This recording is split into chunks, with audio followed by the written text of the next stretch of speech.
질의해 주시기 바랍니다. 네, 김현입니다. 인사청문회법 제12조 자료 제출 요구가 있습니다. 5일 이내에 자료를 제출하여야 한다. 이내에 제출하지 아니한 때에는 사유서를 제출하여야 한다. 제출된 사유서를 심사 경과 보고서 또는 인사 경과 보고서에 첨부하여야 한다. 정당한 사유 없이 제출하지 아니한 때에는 해당 기관에 이를 경고할 수 있다. 경고할 수 있다. 방점이 있습니다. 두 번째로는 주의 의무입니다. 제18조 위원은 허위 사실임을 알고 있음에도 진실인 것을 전제로 하여 발언하거나 위협적 또는 모욕적인 발언을 하여서는 아니 된다.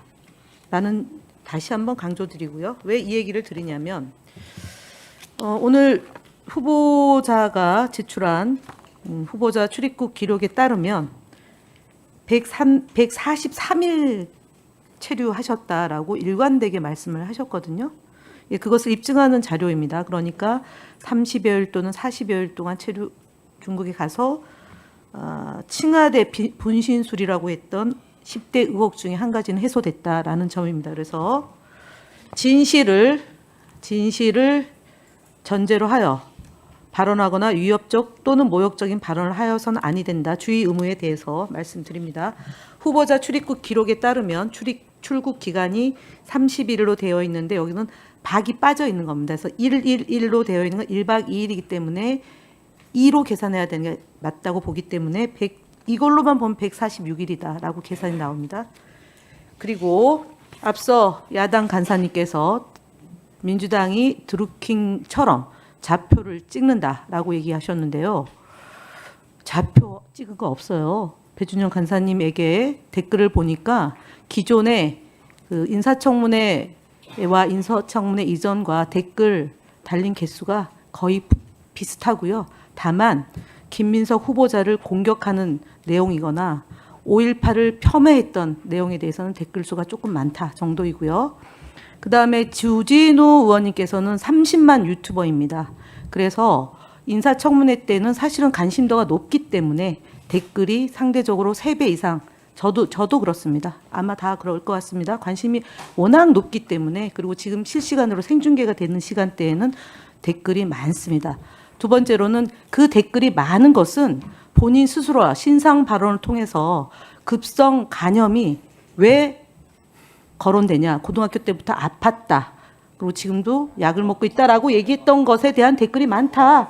좌표 찍지 않았습니다. 그러니까 자 유튜버 위원장님 시간 멈춰 주시고요.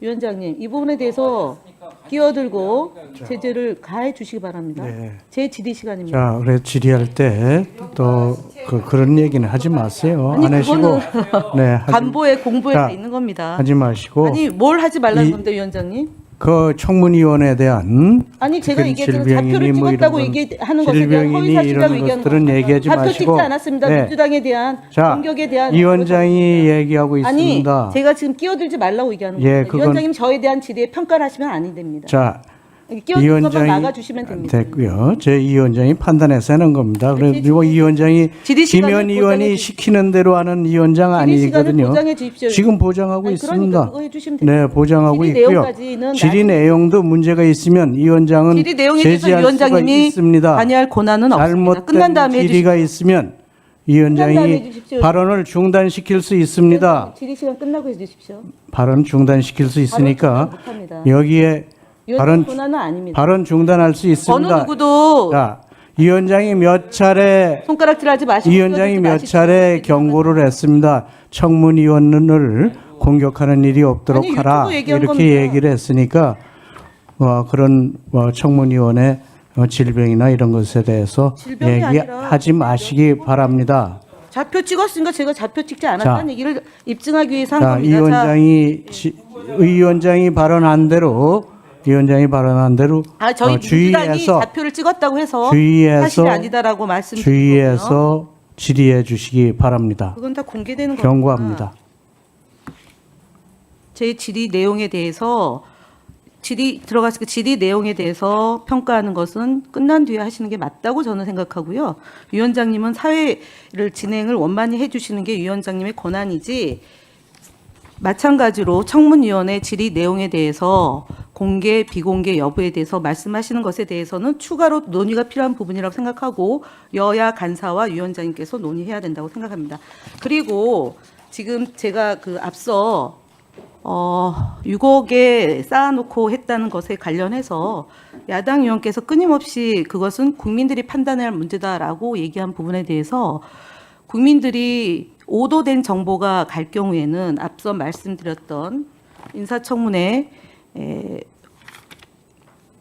허위 사실임을 알고 있음에도 진실인 것을 전제로 하여 발언하거나 위협적 또는 모욕적인 발언을 하여서는 아니 된다라는 점에 대해서 다시 한번 말씀드립니다. 저는 개인적으로 이 자리에서 야당 의원님들이 워낙 검찰과 가까운 분들이 권력을 상당 기간 장악하고 그리고 저희 더불어민주당 지금은 대통령이 되셨지만 후보 시절 또는 대표 시절에 이루 말할 수 없는 인신의 공격과 테러까지 당하면서 숱한 난관을 극복하고 대통령이 되셨고 아마 그 대통령이 임명 후보자에 대해서 유사한 상태, 유사한 일들이 벌어지고 있다라고 저는 봅니다. 왜냐하면 2002년도에 있었던 사안을 두고 23년이 경과해서 국무총리 후보자가 과징금과 벌금을 다 지불하기 위해서 굉장히 노력을 기울였다 하는 점을 가지고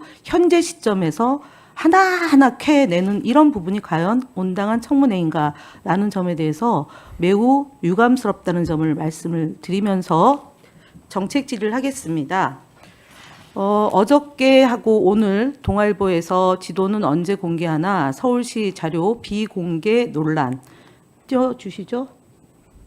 네, 이것이 앞서 그 한정혜 의원이 질의했던 내용과 유사한 내용인데요. 싱크홀이 반복되더라도 각각의 제 기능을 하기 위해서 통합 관리가 필요하다는 제언을 어제 오늘 상당한 내용으로 분석하고 그 내용을 가지고 보고하고 있습니다. 그래서 동아일보에서 지금 1등급, 2등급, 3등급, 4등급, 5등급으로 분류해서 위험한 지역과 그렇지 않은 지역을 구분해서 서울시 전역에 이 싱크홀에 대해서 안전 지도를 보도하고 있는데 아마 총리 후보자께서는 청문회 바빠서 이 내용을 구체적으로 들여다보지는 못했을 것 같습니다. 근데 매우 상세하게 그리고 구체적으로 이것을 어떻게 극복해내느냐 이런 문제까지 포함하고 있습니다. 그래서 지금 이제 홍수, 태풍이 오는 계절이고요. 이로 인한 피해가 발생할 수 있는 상황이기 때문에 오늘 청문회 중간에 혹시 휴식 시간이라도 이 재난재해대책본부에다가 동아일보에서 보도한 이 내용을 잘 보시고 필요한 점이 있다라면 반영해서 대비해 줄 것을 지시해야 되는 것 주문해야 되는 것이 아닌가 싶습니다. 아마 국무조정실장 그 권한이 지금 있을 거라고 보고요. 후보자에게도 있다고 보니까 이것을 좀 참고해 주시기 바라고요. 두 번째는 우리가 AI 3강을 도약하겠다라고 해서 지금 비서실에서는 AI 수석 그다음에 과학기술정보방송통신위원회 안에 과학기술정보통신부 정정하겠습니다. 과학기술정보통신부는 지금 AI 최고 전문가를 장관 후보자로 추천을 했습니다. 그리고 이전에 윤석열 정부에서는 AI 위원회가 있었지만 사실은 대면 회의는 한 번, 서면 회의 두 번에 그쳐서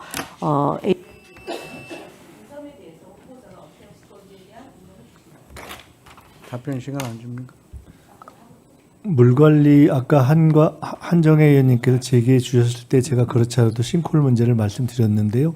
물관리 통합 문제를 제기해 주신 한정혜 의원님의 취지와는 별개로 싱크홀은 그 자체의 또 별개 사안의 측면이 굉장히 강하다고 보기 때문에 굉장히 위험하고 중요한 문제여서 반드시 이 싱크홀 통합 지도가 나와야 된다고 봅니다. 그래서 그 부분에 대해서 살펴보겠습니다. 특별히 그것과 별개로 재난재해 문제에 대해서 미리 좀 점검을 해라 하는 문제는 이 자리에 뒤에 신임 국무조정실장이 계시기 때문에 직접 들으셨을 것이고 워낙 그 경험이 풍부하신 분이기 때문에 잘 챙겨주실 것이라고 봅니다.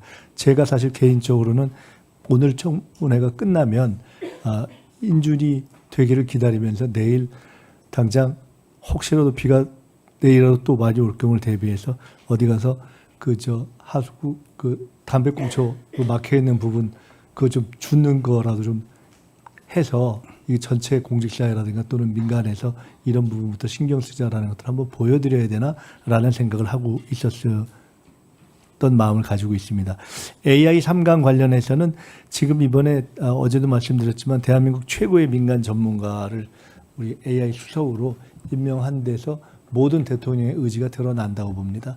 선거 기간에 대선 후보 직속위원회로도 AI 관련한 위원회가 있었고 그 전에 당 시절에도 대표가 직접 사실상 위원장을 맡는 기구가 있었고 현재 윤석열 정권 때에도 AI 관련한 위원회가 있었는데 지적하신 대로 제가 확인해 본 바 거의 돌아가질 않아서 그 부분은 대통령의 의지가 담겨서 진행될 것이라고 봅니다. 잘 아시다시피 AI는 컴퓨팅 능력을 높이는 문제가 있어서 뭐 GPU 이런 등등의 문제가 있고 데이터 문제가 있고 전력 문제 큰 세 가지를 복합적으로 풀어야 되는 것이어서 저희도 대통령께서 이 문제는 아마 대통령의 어젠다로 저는 풀어가실 것이다 이렇게 예측하고 있습니다. 그렇게 하면서도 총회실이 지원할 수 있는 부분을 최대한 다하겠다 하는 말씀을 드립니다. 네.